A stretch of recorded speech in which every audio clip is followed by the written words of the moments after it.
본향을 향한에는 제가 기억하기에도 중고등학교 때 참 많이 불렀던 곡, 그 고전 중의 고전이죠.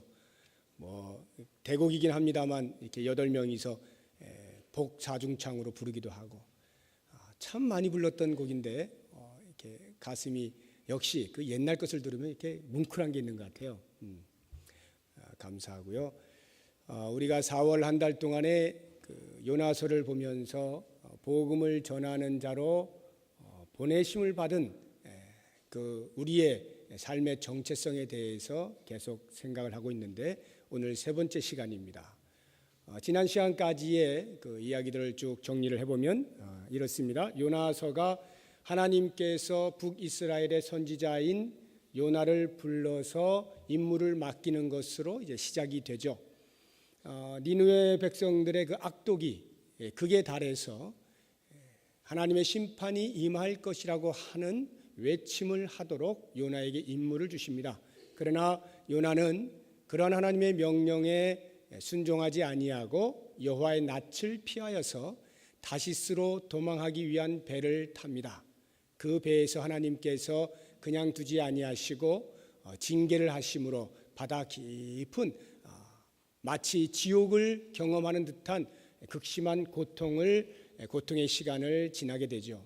그러한 시간을 지나면서 요나는 마음에 말할 수 없는 회개가 올라왔고 하나님께 진실한 기도를 드림으로써 하나님께서 그를 용서해 주시는 것입니다.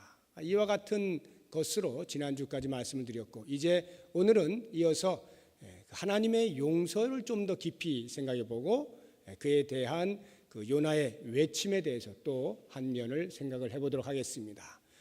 먼저 하나님의 용서를 우리가 같이 생각을 해보겠는데요. 이 하나님의 용서라고 하는 것이 어떻게 나타나고 있느냐라고 할 때 지난주에 제가 징계의 목적, 하나님께서 왜 당신의 자녀들에게 징계하시는가라고 할 때 그 징계의 목적을 자녀다움을 위해서라 이렇게 말씀을 드렸습니다. 그러니까 우리가 하나님의 자녀다운 생각이나 말이나 행동을 하지 아니할 때 하나님께서는 매를 대서라도 강제적으로라도 하나님의 자녀다움의 자리로 이끄신다라고 하는 것입니다. 이 말은 다시 말하면 우리가 잘못을 깨닫게 되고 회개를 하기만 하면 하나님께서는 반드시 그 징계를 멈추시고 거두시고 다시 용서해 주신다라고 하는 말과도 같은 것입니다. 2장 10절을 보시면 여호와께서 그 물고기에게 말씀하심에 요나를 육지에 토하니라 이렇게 기록이 되어 있습니다. 즉 하나님께서는 징계를 하시면서도 언제 어느 때든 돌아서는 자녀를 받아들일 만반의 준비를 갖추고 계신다라고 하는 것을 보여주고 있는 말씀입니다.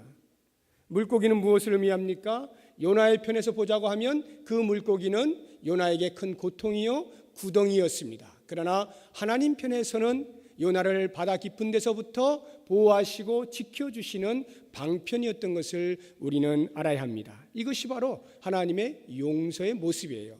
뿐만 아니라 3장 1절을 보시면 여호와의 말씀이 두 번째 요나에게 임하였다고 말씀하고 있습니다. 여기서 이 두 번째라고 하는 말씀이 곧 하나님의 용서의 성격을 우리에게 보여주고 있습니다. 하나님의 용서란 사명자가 그 사명을 이뤘을 때 다시금 기회를 주어서 사명을 감당할 수 있도록 해주시는 것을 포함한다는 것이죠. 단 한 번의 실수로 하나님께서는 사명자의 사명을 박탈하시지 않는 분이신 것을 말씀합니다. 이와 같은 하나님의 용서의 성격을 잘 드러내주고 있는 인물로서 구약의 엘리야를 들 수가 있습니다. 이 엘리야는 우리가 잘 아는 대로 갈멜산에서 바알의 선지자 450인과 겨루어서 아주 놀라운 쾌거를 이루게 됩니다. 바알의 선지자들이 아무리 많이 있다 할지라도 그것은 거짓 신을 섬기는 선지자들이기 때문에 그들에게 아무런 능력이 없음을 엘리야는 잘 알고 있었습니다. 거짓 신의 무능함 그리고 야훼 하나님의 전능하심을 직접 체험한 엘리야 앞에 그 누구도 적수가 될 수 없는 상황이었습니다. 그런데 그 다음 이상한 일이 벌어집니다. 왕궁으로 돌아온 아합이 갈멜산에서 일어났던 모든 일들을 자기의 아내인 이세벨에게 고하였을 때 이세벨이 그 소리를 듣고 엘리야를 죽이고자 이를 가는 모습이 나옵니다. 한번 성경을 찾아보시겠습니까? 열왕기상 19장, 구약 성경 549쪽입니다. 열왕기상 19장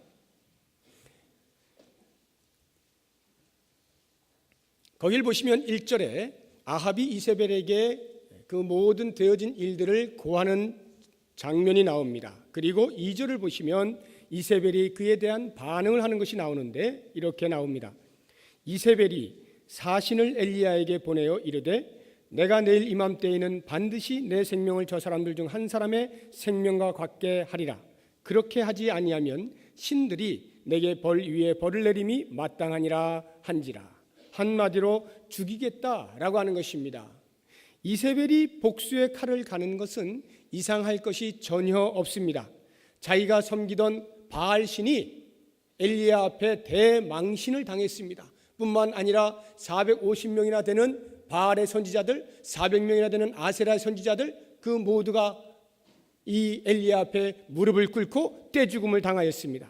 이세벨로서는 엘리야를 죽이고 싶은 마음이 너무나 당연한 것이었고 굴뚝 같았을 것입니다. 그런데 정작 이상한 행동을 한 것은 바로 엘리야였습니다.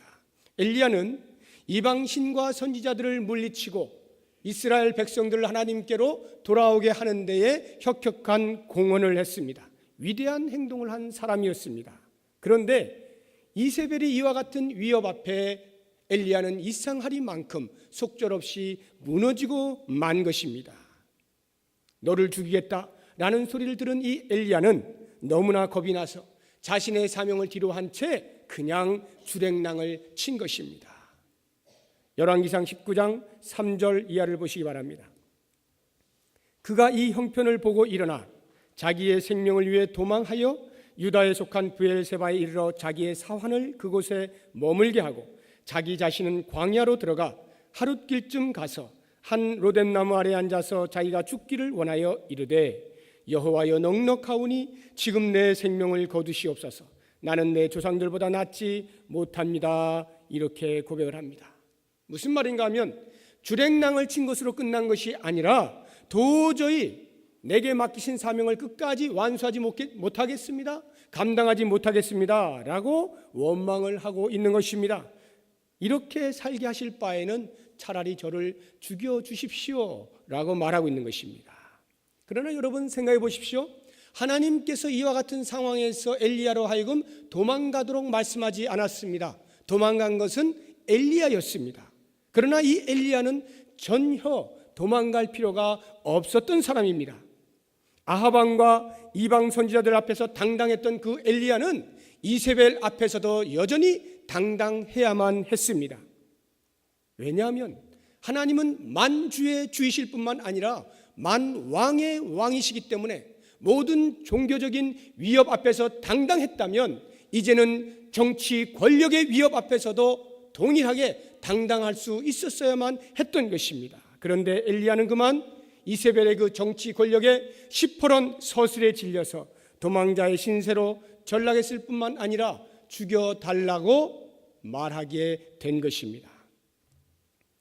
엘리야가 자기를 죽여주십시오 라고 말하게 된 또 다른 이유가 하나 있다면 그것은 자기 혼자 이 모든 일을 감당하고 고군분투하고 있다라고 생각했기 때문입니다. 혼자 감당하기에는 너무나 계속해서 힘든 일이 반복되어 오게 되니까 이젠 지치고 더 이상 버티지 못하겠다 이런 것입니다. 10절을 보십시오.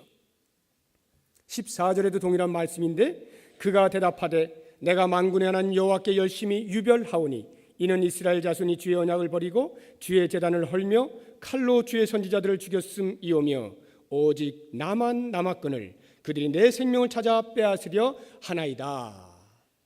이렇게 볼 때에 엘리야가 자신의 사명의 자리를 이탈하여서 도망하게 된 것은 이세벨의 위협이 있었을 뿐만 아니라 자기 혼자 이 모든 것을 감당하는 것에 대한 지침과 힘듦과 부담과 억울함 등이 복합적으로 작용하였기 때문인 것을 알 수가 있습니다. 이러한 상황에서 하나님께서는 과연 엘리야에게 어떻게 하셨습니까? 엘리야가 다시 자신의 사명을 감당할 수 있도록 기회를 주십니다. 로뎀나무 아래에 지쳐서 이제 시름시름하다가 잠이 들었습니다.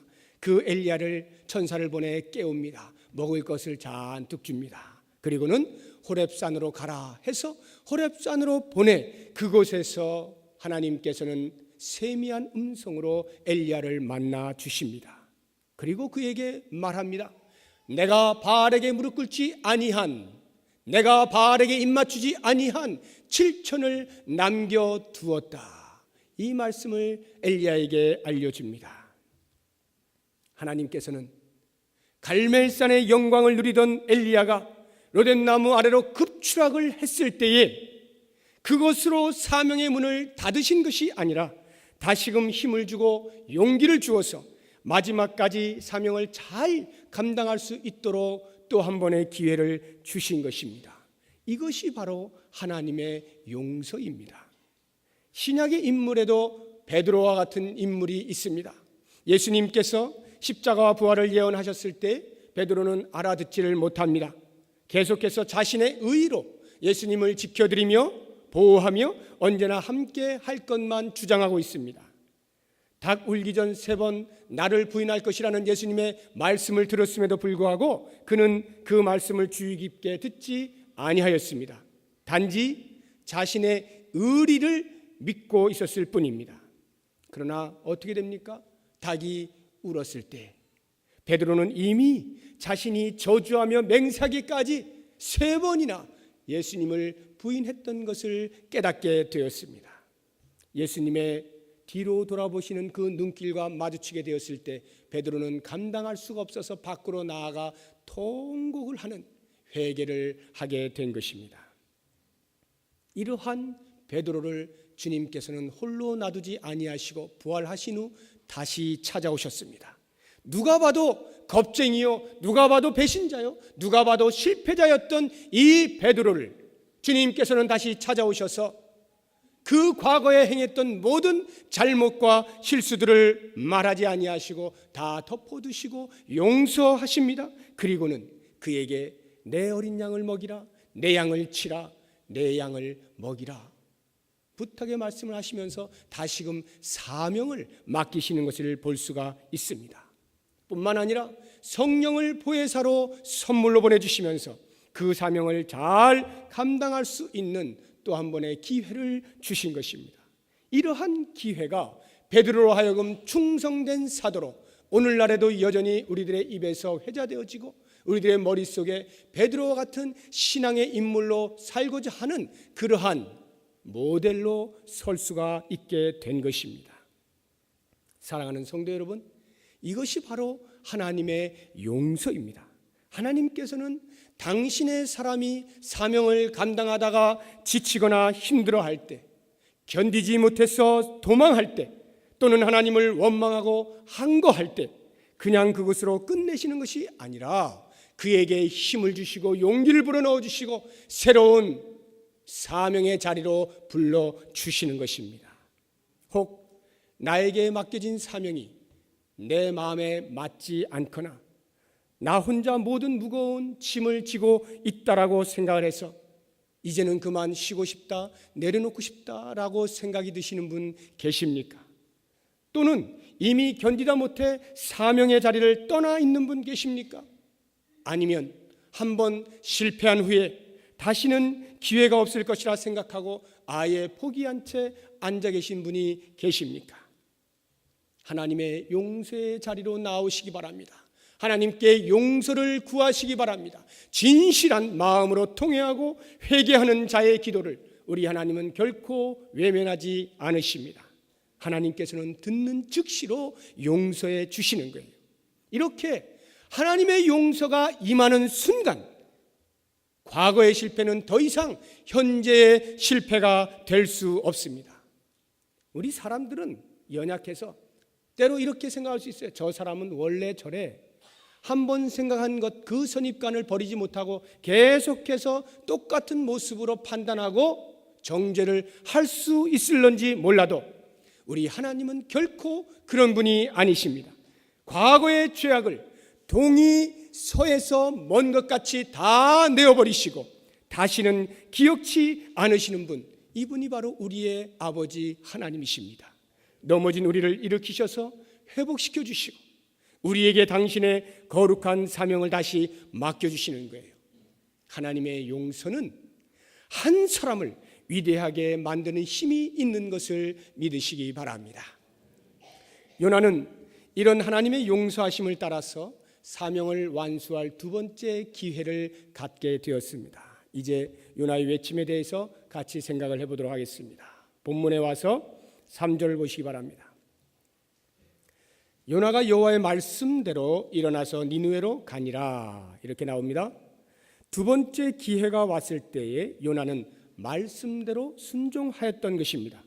이 말씀대로의 순종이 매우 중요합니다. 또다시 내 해석을 하거나 상황을 살피는 등의 합리적인 사고의 틀을 깨지 못했다면 요나는 아마 또다시 순종할 수 없는 이유들을 발견하게 되었을 것입니다. 말씀대로 순종한다라고 하는 것은 사명자들에게 너무나도 중요한 기준이 됩니다. 때로는 무모해 보이는 것이라 할지라도 그것이 말씀대로라고 할 때는 순종해야 하는 것입니다. 말씀대로 순종할 때 궁극적으로 우리에게 손해가 되는 경우는 결코 없습니다. 요나는 그 말씀대로 일어나서 니느웨로 갑니다. 3절 하반절에 보니까 니느웨는 사흘 동안 걸을 만큼 하나님 앞에 큰 성읍이더라, 이렇게 나옵니다. 고고하게 발굴에 의하여서 이 니느웨 성읍이 어느 정도 크냐라고 하는 것이 드러나게 되었는데 그 주변 둘레가 약 95km 정도 된다고 그래요. 그러니까 사흘 동안 돌길이다 하면 보통 하루에 한 30몇 킬로 이렇게 걷는 것으로 추정해서 이렇게 말씀이 되어진 것을 볼 수가 있겠습니다. 하나님 앞에 큰 성읍이다라고 하는 이 말은 이 하나님 앞에라고 하는 말 자체가 히브리어의 관용 어구예요. 그러니까 하나님 앞에 크다라고 하는 말은 아주 비교할 수 없을 만큼 상당히 크다라고 하는 것을 의미하는 것입니다. 그러니까 그 당시에 니느웨라고 하는 이 도성은 다른 어느 나라의 도시보다 훨씬 컸다라고 하는 것을 우리에게 알려주고 있는 말씀입니다. 이 큰 성읍에 도착한 요나가 하루 동안 다니며 외쳤습니다. 4절이죠. 요나가 그 성읍에 들어가서 하루 동안 다니며 외쳐 이르되, 무엇을 외쳤습니까? 40일이 지나면 니느웨가 무너진다, 이것을 외친 거예요. 자, 놀라운 일은 그 다음에 있습니다. 요나가 이 단순한 외침을 했을 때에 그 다음 벌어진 일들이 5절에서 9절까지 기록이 되어 있습니다. 한번 보십시다. 5절부터 니느웨 사람들이 하나님을 믿고, 자, 이 말은 하나님을 믿었다는 이 말은 요나가 선포한 하나님의 말씀, 그 심판의 경고, 그것을 믿었다, 이런 말이에요. 그 다음에 금식을 선포하고 높고 낮은 자를 막론하고 굵은 베옷을 입었다라고 말합니다.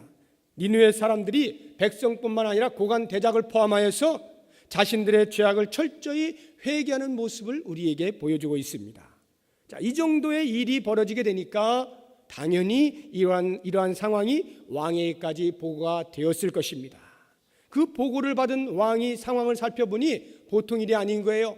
그래서 이 왕이 그 백성들의 회개의 자리에 동참을 하게 됩니다. 6절에 그 일이 니느웨 왕에게 들림에 왕이 보좌에서 일어나 왕복을 벗고 굵은 베옷을 입고 제 위에 앉으니라. 이렇게 회개에 동참할 뿐만 아니라 급기야 왕은 대신들을 불러놓고 전 영역에 조서를 내리게 됩니다. 그런데 그 내용이 얼마나 이 백성들이 한 것보다 한술 더 떠서 사람에게 뿐만이 아니라 가축들, 짐승들에게도 굵은 베옷을 입히고 그들에게도 물 한 모금 주지 않는 전 영역의 단식을 선포하는 것을 볼 수가 있습니다. 8절을 보십시오. 사람이든지 짐승이든지 다 굵은 베옷을 입을 것이요, 그 다음 말씀, 힘써 하나님께 부르짖을 것이며 각기 악한 길과 손으로 행한 강포에서 떠날 것이라. 자신들의 행한 모든 행위들이 얼마나 잘못된 것인가를 인정하고 그 자리에서 떠날 것을 요청하는 엄청난 회개 역사가 일어난 거예요. 이스라엘 선민들조차도 평생에 한 번도 이렇게 대대적으로, 민족적으로, 전면적으로 회개한 일이 없습니다. 그런데 하나님을 전혀 알지 못하는 이 이방 사람들은 어떻게 이렇게 민족적인 회개가 가능했는지 궁금해집니다. 그들은 죄악을 버리고 돌아서는 진정한 회개를 했을 뿐만 아니라 그렇게 진정한 회개를 할 때에 하나님께서는 용서해 주시는 분이라는 것까지 믿고 있었습니다. 9절을 보십시오. 하나님이 뜻을 돌이키시고 그 진노를 그치사 우리가 멸망하지 않게 하시리라. 그렇지 않을 줄을 누가 알겠느냐. 한 번도 만나본 적이 없는, 한 번도 경험하지 못한 그 하나님에 대해서 어떻게 이렇게 진실한 믿음이 생겨났는지 정말로 궁금합니다. 이러한 신앙에 대하여 하나님께서는 실제적으로 그 기도에 응답하시는 것을 볼 수가 있습니다. 10절을 보십시오. 하나님이 그들이 행한 것 곧 그 악한 길에서 돌이켜 떠난 것을 보시고 하나님이 뜻을 돌이키사 그들에게 내리리라고 말씀하신 재앙을 내리지 아니하시느니라. 이 니느웨 백성들을 향한 하나님의 용서, 하나님의 자비는 다음 주에 제가 자세하게 말씀을 드리도록 하고, 이제 오늘 우리가 보아야 하는 중요한 것은 니느웨 백성들의 이 대대적인 회개 운동, 그리고 그로 인하여 하나님께서 뜻을 돌이키사 재앙을 거두셨다라고 하는 이 모든 마치 드라마와도 같은 이 드라마틱한 역사는 오직 한 사람, 요나의 외침으로부터 시작되었다는 것에 우리의 눈이 고정되어야 합니다.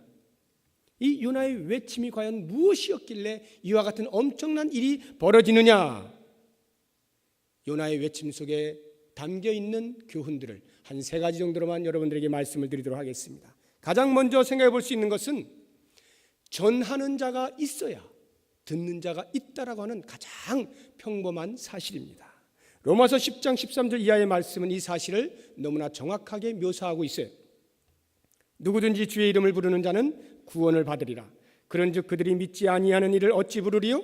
듣지도 못한 이를 어찌 믿으리요? 전파하는 자가 없이 어찌 들으리요?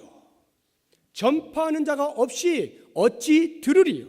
보내심을 받지 아니하였으면 어찌 전파하리요? 기록된 바 아름답도다 좋은 소식을 전하는 자들의 발이여 함과 같으니라. 요나는 하나님께 부름을 받았어요. 그리고 다시 백성들을 향하여 보냄을 받았습니다. 요나는 니느웨로 갔습니다.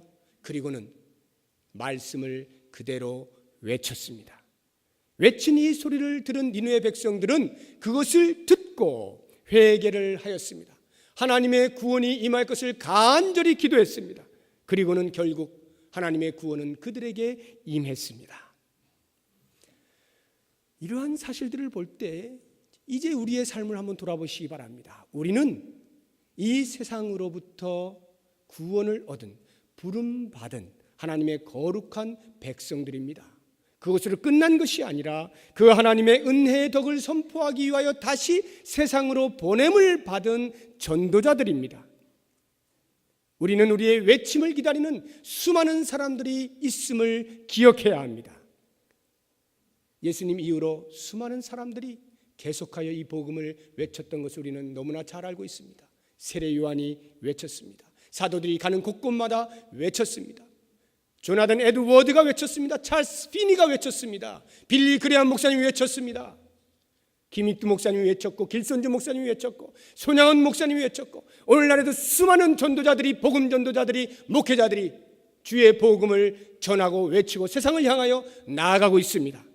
그러나 여러분, 저는 여러분들에게 도전하고 싶은 것은 그러한 수많은 시대 가운데 숱한 주의 일꾼들이 복음을 전하였다 할지라도 그 가운데에는 그보다 훨씬 큰 강물의 줄기로 무명의 그리스도인들이 계속하여 자기의 자리에서 복음을 전했던 것을 잊으셔서는 안 되는 것입니다.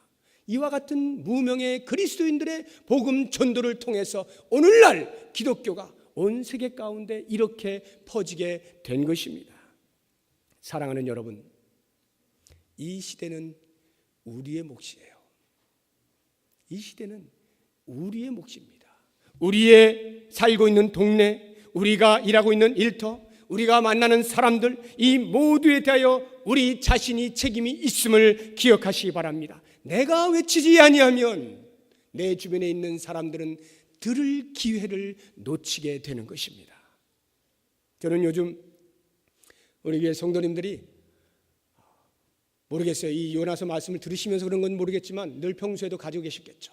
마음에 복음을 전해야 하는 이 거룩한 부담을 안고 요즘 들어 부쩍 말씀을 전하고 전도 대상자를 위하여 기도하고 어찌하든지 인도하고자 하는 이러한 일들이 벌어지고 있는 것을 보면서 얼마나 감사하고 감격스러운지 모릅니다. 목사로서 저는 그러한 여러분들을 바라보면서 도전이 되어져서 저도 어찌하든지 힘이 닿는 대로 복음을 열심히 전하려고 합니다. 모쪼록 주의 복음을 전하는 복의 통로가 되어서 하나님의 나라를 확장시키는 그 일에 주역이 되시기를 예수의 이름으로 축원합니다. 두 번째로 요나의 외침 가운데서 우리가 보아야 할 것은 외칠 때는 담대하게 외쳐라 라고 하는 것입니다. 지금 이 요나가 외치던 그 당시의 환경을 여러분들이 보시면은 요나가 제정신으로는 외칠 수 없는 것임을 알 수 있어요. 아마 죽으면 죽는다 이런 심정을 가지고 외쳤을 것이 틀림이 없어요. 왜냐하면요, 당시 그 아수르가 강대국 아니었습니까? 그 당시의 나라들은요 다 신들을 섬기고 있어요. 요즘이야 뭐 군사력 가지고 말한다 또는 경제력 가지고 말한다 할 수 있지만 그 당시에는 상당한 부분이 홀령 전쟁이었어요. 즉 어떤 신을 내가 소유하고 있느냐, 이 나라가 소유하고 있느냐로 전쟁의 승패가 갈려 있다라고 해도 과언이 아닐 정도로 신을 섬기는 것을 대단히 중요하게 여기고 있었습니다. 그렇다고 하면 아수르는 당시의 강대국이었기 때문에 당연히 그 안에 섬기는 신들이 많았고 그 신들이 아주 강력하다라고 자부심을 가지고 있었을 것이 틀림이 없습니다. 그렇다고 하면 상대적으로 매우 소국이었던 이 이스라엘, 그 이스라엘 백성들이 섬긴다고 하는 야훼 하나님께서 니느웨 백성들을 멸망시킬 것이라고 하는 이 말을 듣게 되었을 때에 니느웨 백성들이 과연 와 큰일 났다 라고 반응을 할 수 있었겠느냐는 거예요. 정상적이라면 그럴 수 없는 거죠. 웬 미친놈이 와서 소리 지르는 거예요. 그러니까 그거 쫓아내든지 아니면 몰매를 패서 자기 나라로 돌려보내든지 그것도 성이 안 차면 그냥 그 자리에서 처형을 해도 전혀 하자가 없는 그러한 상황이란 말입니다. 요나가 복음을 전하러 거길 갔을 때 그와 같은 상황을 모를 리가 없죠. 한 번도 야훼 하나님을 들어본 적이 없는 그 이방 민족에게 너희들 다 죽는다 이렇게 말하는 게 어디 쉽겠어요? 맞아 죽기 딱 알맞은 소리 아니겠습니까? 그렇다고 하면 저는 이런 생각을 해보는 거예요. 요나가 어떻게 이렇게 담대하게 외칠 수 있었을까? 아마 하나님께서는 그 상황 때문에 어쩌면 요나로 하여금 그 바다 깊은 고통의 시간을 겪게 하셨는지도 모르겠다 하는 것입니다. 그와 같은 깊은 고통의 시간들을 겪어 나오면서 요나는 하나님의 마음을 읽게 되었고 어차피 이리 죽으나 저리 죽으나 죽는 건 죽는 거고 하나님의 사람으로 외치다가나 죽자 이렇게 하지 않았을까 하는 생각을 해보는 거예요. 아무튼 그렇게 외쳤다라고 할 때 요나는 담대함으로 외친 것입니다. 오늘 우리의 현실을 한번 가만히 들여다보십시오. 복음을 전하는 것이 점점 더 어려워지죠. 현대를 살아가면 살아갈수록 이 현대 속에서 복음을 전한다고 하는 것은 마치 자칫 잘못하면 광신자처럼 비춰지기 때문에 아주 조심스럽습니다.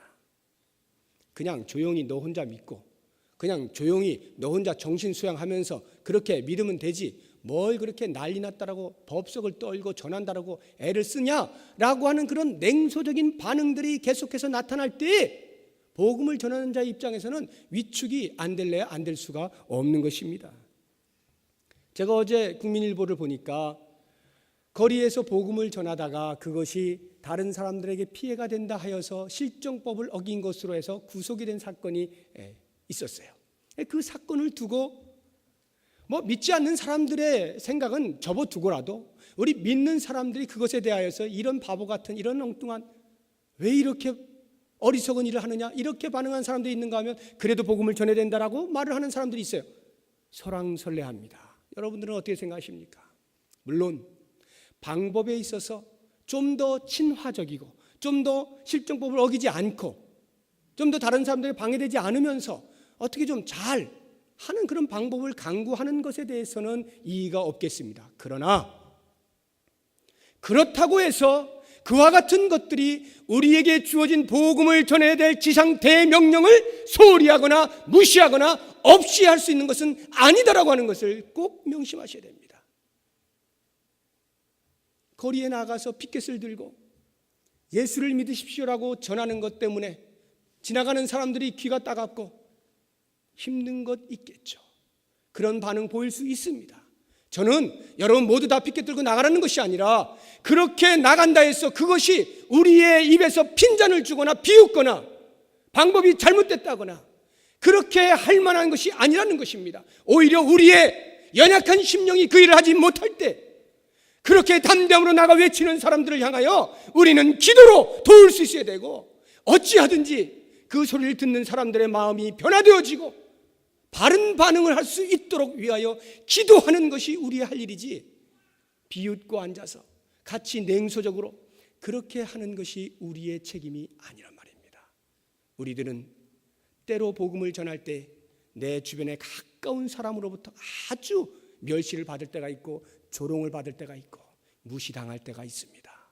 그러나 그것이 우리의 입을 얼어붙게 만들어서는 안 되고 그것 때문에 우리가 뒷짐지고 앉아 있어서는 안 됩니다. 여러분, 마음을 강하게 하십시오. 담대하십시오.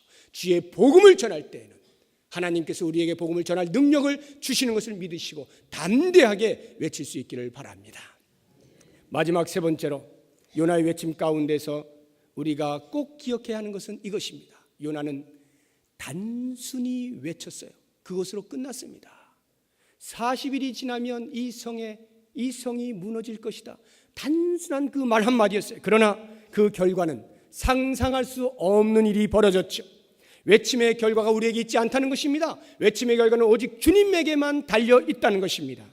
요나는 사흘길의 니느웨에서 오직 하루만을 다니며 외쳤을 뿐이에요. 3분의 1밖에 안 다녔어요. 그냥 확률적으로 3분의 1의 사람밖에는 못 들은 것입니다. 그러나 결과는 어떻습니까? 요나의 입에서 나온 그 말씀을 들은 이스라엘 백성들이 왕으로부터 해서 백성 모든 사람 가축 짐승에 이르기까지 전면적으로 대대적으로 민족적인 회개 운동을 일으켰습니다. 상상이 가십니까? 애굽의 바로는 10번의 재앙을 통한 놀라운 하나님의 기적을 눈으로 똑똑히 보면서도 그 하나님을 믿지 아니하고 하나님의 말씀에 거역을 했습니다. 그렇다고 하면 이 니느웨 사람들은 알지도 못하는 한 사람, 낯선 사람이 와서 전하는 그 말 한마디에 온 백성이 죄를 뒤집어쓰고 굵은 배를 입고 금식을 하면서 회개했다라고 하는 것은 가히 충격적인 것입니다. 바로 여기에 하나님의 일하심이 숨겨져 있는 것을 우리는 알아야 합니다.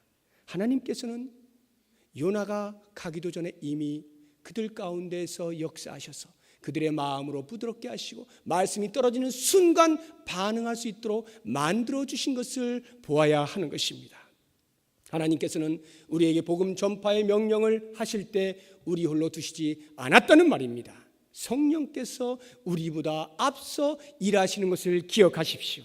그러므로 나는 비록 말이 짧고 말이 둔하고 화려한 언어를 써가면서 그렇게 복음을 전하지는 못한다 할지라도 성령 하나님의 역사하심을 통하여서 상상할 수 없는 반응들이 나타날 수도 있다는 것입니다. 나는 비록 단순한 말 한마디를 전하였을지라도 다이너마이트와 같은 복음의 능력이 우리의 외쳐지는 그 자리에서 일어날 수 있다는 것입니다. 사랑하는 여러분, 이것이 우리를 흥분시키지 않습니까? 나의 말 한마디, 나의 작은 외침, 그것을 통하여 한 영혼이 새 사람이 됩니다. 한 가정이 변화됩니다. 한 동네가 회개합니다. 한 민족이 구원을 받습니다. 온 열방이 주께 돌아옵니다. 이와 같은 놀라운 역사가 나의 말 한마디에 있다라고 할 때 이 어찌 흥분되지 아니할 수가 있습니까? 저는 여러분들에게 마지막으로 부탁을 드리려고 합니다.